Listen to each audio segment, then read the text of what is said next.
de León capital, ¿no? El Bierzo, la Ciana, Omaña, todas esas comarcas se nevaban muchísimo, pero mucho. Yo he visto nevadas allí de 1 metro y pico. Teníamos la suerte de que cuando nevaba no había escuela, no había colegio, no había instituto. Entonces 8 días o 15 días sin clase. Qué maravilla estar en casa sin hacer nada más que lo que queríamos, claro. Que era leer, o tocar la guitarra, el que la tenía, o lo que fuera, ¿no? El caso es que no se podía salir de casa. Y la gente decía, bueno, pues para ahorrar dinero nos juntamos 4 o 5 vecinos en una sola casa con una sola lumbre. Y además vamos a hacer cultura porque vamos a transmitir los conocimientos trascendentales de nuestra generación o de nuestros antepasados para que no se nos olviden. Yo digo muchas veces, hay que recordar los recuerdos para que no se olviden. Entonces la gente allí alrededor de la lumbre contaba sus romances, sus anécdotas, sus chistes, sus leyendas, sus cosas, y aparte, mientras tanto, las mujeres hilaban. De ahí viene filandón. La palabra filandón viene de hilandón, de hilandera, la que hila, de la lana que sacan de la oveja, hacen con el uso y tal y cual, ya sabéis. Y los hombres arreglaban las guadañas, arreglaban las hoces, arreglaban las cosas, pero cantaban y contaban cosas y decían, vamos a cantar en casa del tío Vicente, con tanta gente que habrá. Y se acompañaban con lo que tenían, una botella de anís, o con una sartén, o con un almidén, o con un mortero, con cualquier cosa. Pues dar voz, dar micrófono abierto a la gente que quiera intervenir. Yo no he preparado nada, simplemente que he visto la historia y me ha parecido que es interesante que ella hable. Victoria, por lo que yo he entendido, tiene raíces asturianas y ¿de dónde? ¿De Salamanca? De Ávila. De Ávila. De Ávila. Bueno, Victoria, encantado de que estés aquí, muchas gracias. Y ahora puedes... Bueno, muchas gracias por acogerme en esta lumbre, que me ha encantado. Muchas gracias a Evaristo por invitarme y a Antonio Colino, que fue el que me presentó por primera vez a Evaristo. Es la segunda vez que participo con algunos de vosotros y de verdad muchas gracias por esta tarde tan bonita. Yo soy jardinera y siempre digo que soy aprendiz de poeta y os voy a recitar un poema que es autobiográfico y detrás tiene una historia. Entonces os voy a contar mi filandón, ¿vale? Dice así.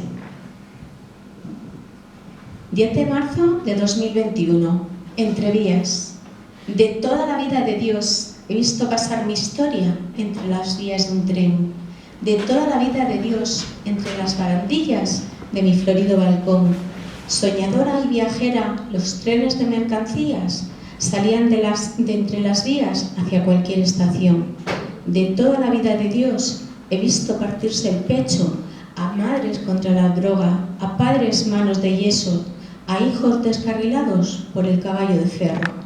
De toda la vida de Dios, de donde eres será tu forja. No te llenes las alforjas de ilusiones pasajeras. El zapato que te pongas elegirás tus andenes. No debes perder el norte y el sol siempre a tu espalda.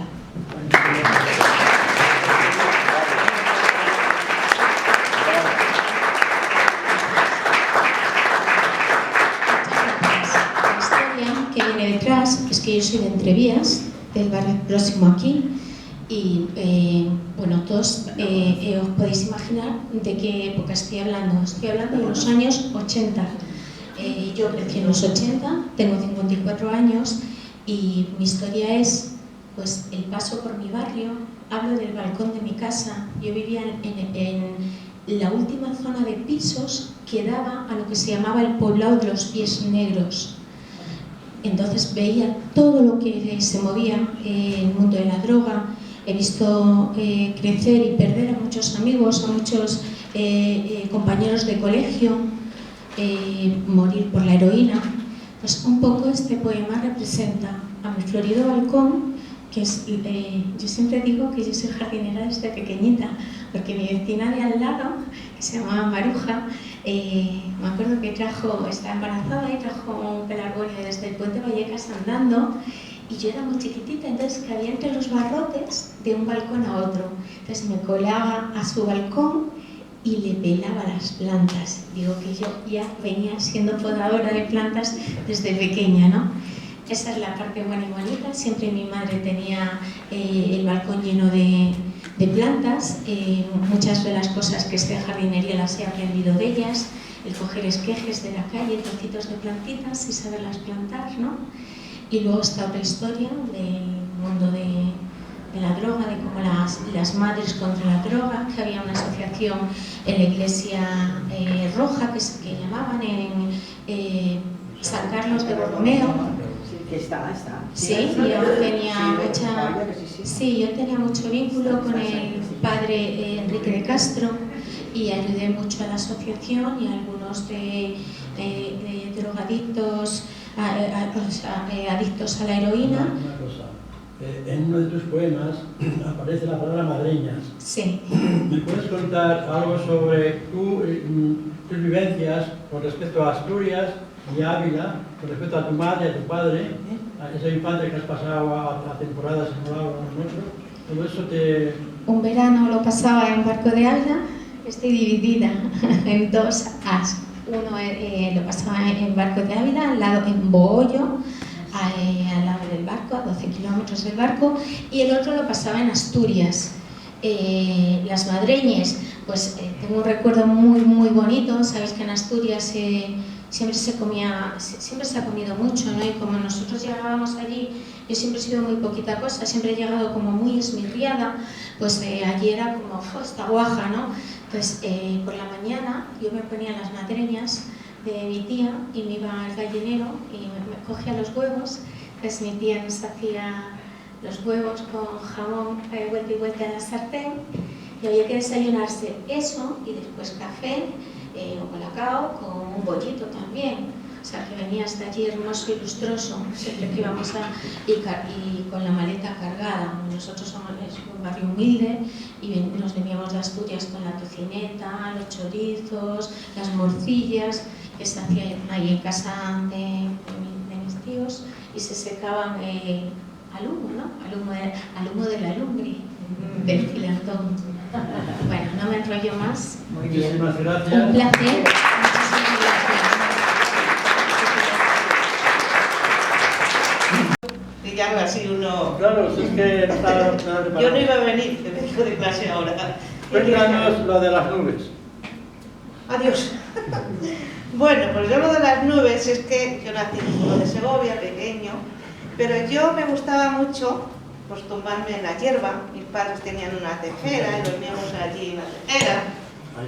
Y yo me gustaba mucho tumbarme en el suelo y soñar, era como si pegara un bote y me subiera encima de las nubes. Y me cantaba, o sea, pensaba que iba pues viendo todos los pueblos, la gente en las eras, que muchos de aquí pues las conoceréis, veía a los críos por allí corriendo entre los haces, veía a la gente brillando, y yo para mí iba por los pueblos, veía a la gente, a los niños que salían de los colegios, que juegan en las plazas, y a mí aquello me encantaba. Y eso es lo que quiero que cuente, esos eran mis sueños, y que me hubiera gustado escribir, para escribir cosas de las nubes. Pues con eso es suficiente. Muchísimas gracias. Me he dado cuenta de que hemos tenido varios lujos, ¿no? Uno de los lujos ha sido contar con ellos y otro con ustedes.